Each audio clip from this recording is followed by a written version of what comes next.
Magandang araw, eto ang lagay ng panahon ngayong ika-18 ng Enero taong 2026. Sa ngayon, may bagyo pa ring nasa loob ng Philippine Area of Responsibility, PAR, at may epekto ito sa ilang bahagi ng bansa kasabay ng amihan o northeast monsoon.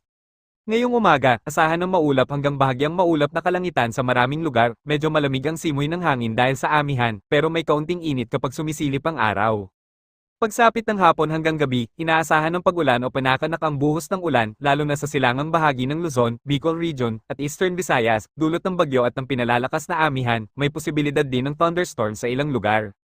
Ang hangin ay katamtaman hanggang malakas sa silangang bahagi ng bansa, at ang kondisyon ng dagat ay katamtaman hanggang maalon, kaya pinapayuhan ng mga mangingisda at maliliit na sasakyang dagat na mag-ingat.